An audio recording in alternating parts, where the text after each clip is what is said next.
नमस्कार, मैं हूं अशोक मिश्रा। आप देख रहे हैं स्वराज एक्सप्रेस न्यूज़ चैनल। हम आज यहाँ पर उस स्थान पर आपको दिखाने वाले हैं। यहाँ पर मैंने तीसरी बार आए हुए हैं। ये असलियत मंडी है और ये मध्य प्रदेश की सबसे बड़ी मंडी है। यहाँ पर पूर्व सांसद और बीजेपी के कद्दावर नेता चंद्रमा प्रसाद त्रिपाठी के स्वर्गवास के बाद तत्कालीन मुख्यमंत्री और वर्तमान के केंद्र सरकार के कृषि कैबिनेट मंत्री शिवराज सिंह चौहान ने उनको श्रद्धांजलि देने के लिए उनके निज निवास उमरी गांव में आए हुए थे। और उन्होंने जब देखा कि यहाँ पर इस पहाड़ी एरिए में हजारों एकड़ शासकीय भूमि परती पड़ी हुई है, तो उन्होंने इस परती भूमि को देख करके यहाँ पर मंडी निर्माण करने की घोषणा कर देते हैं। और उन्होंने ऐसा किया भी। यहाँ पर सबसे बड़ी मंडी का निर्माण भी उन्होंने कराने का शिलान्यास करवा दिया और मंडी बन गई।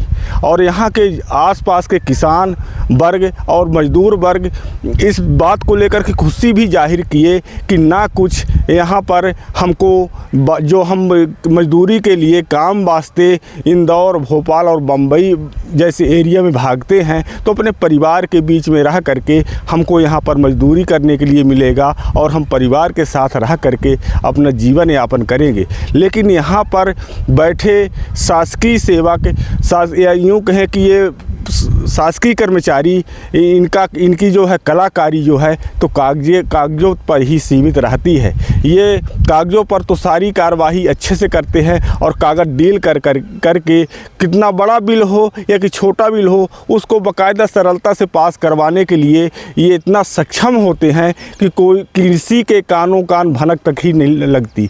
लेकिन यहाँ पर जो है तो करीबन 10 एकड़ पर ये गेहूं का मलबा अभी आज भी पड़ा हुआ है। ये 3 साल से चल रहा है। यहाँ पर आप देख पा रहे हैं कि यहाँ पर कुछ सड़ा अनाज है और कुछ अभी सड़ा नहीं है, जो अगले बरसात के लिए काम आएगा।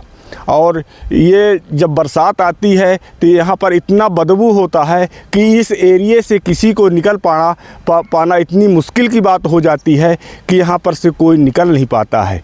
और जो निकलता भी है तो वो अपनी नाक को बांध करके इतनी व्यवस्था के साथ निकलता है ताकि उसके अंदर ये बदबू प्रवेश ना कर पाए। तो हम बात कर रहे हैं, ये असलियत मार्केट विभाग के अंतर्गत आता है।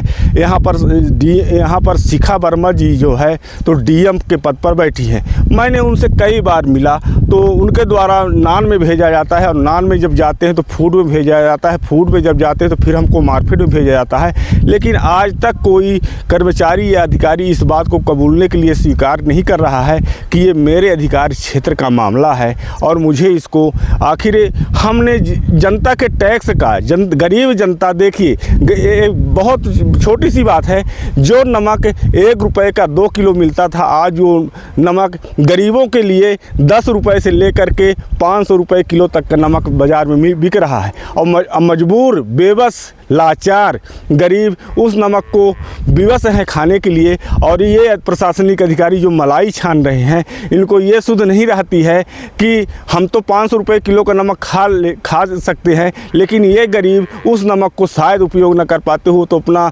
कोटा वाला नमक 1 रुपये पैकेट वाला जो शासन फ्री में देता है तो वो भी खाने के लिए वो मजबूर होते होंगे।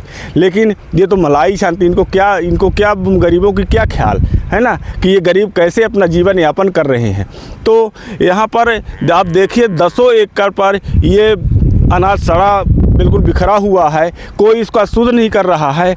और ये अनाज किसानों से 12 रुपये किलो खरीदा गया था। और ये अगर इसका आंकड़ा हम लगाते हैं तो 12 रुपये किलो अनाज हो गया, फिर इसकी ट्रांसपोर्टिंग हो गई, इसकी बोरे के खर्चा हो गया, इसकी सिलाई हो गई, इसमें जगह जगह पर ये जो पन्नियाँ बिखरी हुई हैं ये भी आप देख रहे हैं, ये भी पैसे से आया रहा होगा।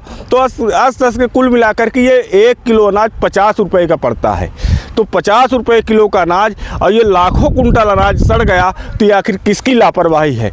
तो कलेक्टर महोदय प्रतिभा पाल जी से मेरा यही निवेदन है कि ऐसे प्रशासनिक अधिकारी पर नकेल कसा जाए और नकेल कस करके कम से कम अगर शासन के पैसे पर और जनता द्वारा वसूले टैक्स के के पैसे पर अगर इतनी ये चपत लगाए हैं तो कम से कम इसको यहाँ से हटवा दें, ताकि गरीब जनता जो यहाँ निवास करती है तो उनका जीवन सुखमय हो जाए, वो बदबू से, गंधदार हवा से मुक्त हो सके। आइए हम इसी तारतम्य पर आज सिरमौर के प्रशासनिक अधिकारी राजेश सिन्हा जी से बात करते हैं, जो यहाँ के SDM हैं और अच्छा काम भी करते हैं। तो आइए आज हम उनसे आपकी बात कराते हैं कि उनका इस विषय पर क्या कुछ कहना है।